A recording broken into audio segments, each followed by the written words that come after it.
আমরা দেখতে পাচ্ছি এই চাপ যথেষ্ট হচ্ছে না। এখন পর্যন্ত এই আসামিকে ধরার কোনো প্রকার অগ্রগতি আমরা ভালোভাবে দেখতে পাচ্ছি না। আমরা শুনতে পাচ্ছি তাদের নাকি পুলিশ থেকে শুরু করে র্যাব, ডিবি প্রত্যেকটা ফোর্স নাকি এটার সাথে কানেক্টেড আছে। কিন্তু এত ফোর্স কানেক্টেড থাকার পরেও কেন একটা আসামি যার সকল প্রকার ক্লু পাওয়া যায় সে কেন এখন আটক হয় না, সে প্রশ্ন আমরা রাখতে চাই। একটা ন্যাক্কারজনক ঘটনা। এই বিশ্ববিদ্যালয়, জাহাঙ্গীরনগর বিশ্ববিদ্যালয়, যে বিশ্ববিদ্যালয়ের নারীরা নিজেদের নিরাপদ মনে করে, এই বিশ্ববিদ্যালয়কে নিরাপদ একটি অভয়ারণ্য হিসেবে চলাফেরা করতে চায়, সেই বিশ্ববিদ্যালয়ে একটি ন্যাক্কারজনক ঘটনা ঘটে গিয়েছে।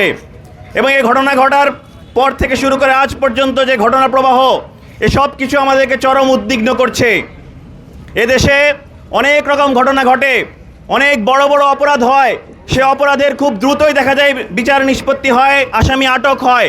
কিন্তু এই ঘটনা যেখানে দিবালোকের মতো স্পষ্ট সিসিটিভি ফুটেজ আছে, যে কনভিক্টেড অভিযুক্ত তার স্পষ্ট ছবি পাওয়া যায়, সব কিছু পাওয়া যায়, কিন্তু তাকে এখন পর্যন্ত আটক করা যায় না। আমাদের কাছে মনে হচ্ছে এই জায়গায় দীর্ঘ ষড়যন্ত্র রয়েছে, দীর্ঘ প্রহসন রয়েছে। আমরা শুরু থেকেই আমাদের যিনি সার্ভাইভার, যিনি এই নিপীড়নের শিকার হয়েছেন, তার পাশে জাকসু থাকার চেষ্টা করেছে, শুরু থেকে তার পাশে রয়েছে। আমরা পুলিশে এই জায়গাটি মামলা করা সামনে রেখে একই সাথে বিশ্ববিদ্যালয়ের ভেতরের কিছু মহল এবং একই সাথে কিছু শিক্ষক সিন্ডিকেট তাদের স্বার্থ হাসিলের জন্য ন্যাক্কারজনকভাবে লেগে যাচ্ছে। আমরা এর তীব্র প্রতিবাদ জানাই। আমরা বলতে চাই বিশ্ববিদ্যালয়ের প্রশাসন এই ঘটনায় দ্রুত আসামিকে গ্রেপ্তারের জন্য ঊর্ধ্বতন মহলে চাপ প্রয়োগ যথেষ্ট করছে না। এবং আমরা বলতে চাই রেজিস্ট্রার থেকে শুরু করে নিরাপত্তা অফিস কিংবা প্রক্রিয়াল বডি কার কতটুকু দায় আছে, এই দায় থেকে তারা এড়াতে পারবেন না। কিন্তু প্রধান বক্তব্য হতে হবে, প্রধান উদ্দেশ্য হতে হবে আসামিকে গ্রেপ্তার। কোনোভাবেই ভিন্ন পন্থায় অবলম্বন করে, এই মব করে, বিভিন্নভাবে দ্বিচারিতা করে আমাদের যিনি সার্ভাইভার তার বিচার এখানে বানচাল করা যাবে না।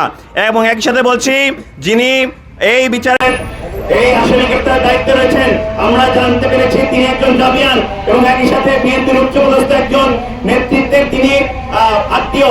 সেটাকে আমরা বলতে চাই, এত জায়গা থেকেও উনি এত ক্ষমতার জায়গা থেকেও কেন এই মামলা এখনো পর্যন্ত নিষ্পত্তি করতে পারছেন না, আসামিকে গ্রেপ্তার করতে পারছেন না।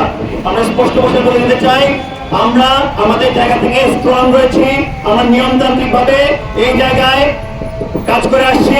কিন্তু প্রশাসন কিংবা পুলিশ প্রশাসন রাষ্ট্রের কোনো প্রকার গাফিলতি যদি এই জায়গায় থাকে, আমরা কিন্তু আমাদের আর সহজ অবস্থান রাখবো না।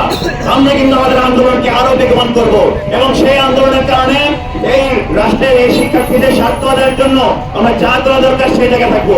আমরা অবিলম্বে দাবি জানাচ্ছি বিশ্ববিদ্যালয়ের যে প্রশাসন রয়েছে, রাষ্ট্রের পুলিশ প্রশাসন রয়েছে, অবিলম্বে এই আসামিকে গ্রেপ্তার করার জন্য সর্বোচ্চ ব্যবস্থা গ্রহণ করুন এবং এই বিশ্ববিদ্যালয়ের নিরাপত্তা নিশ্চিতের জন্য জনবল নিয়োগ থেকে শুরু করে সীমানাবাজি সুরক্ষিত করার থেকে শুরু করে যত রকম পদক্ষেপ গ্রহণ করা দরকার সেই পদক্ষেপ গ্রহণ করুন।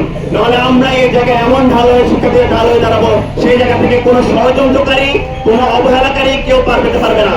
অবিলম্বে আমরা আমাদের যে নিপীড়িত হয়েছেন যে বোন, তার পাশে দাঁড়াচ্ছি জাকসুর পক্ষ থেকে এবং আমরা প্রতিশ্রুতি দিচ্ছি এই জায়গা থেকে আমরা এই বিচার নিশ্চিত করে ছাড়বো ইনশাআল্লাহ। সবাইকে অসংখ্য ধন্যবাদ। আসসালামু আলাইকুম।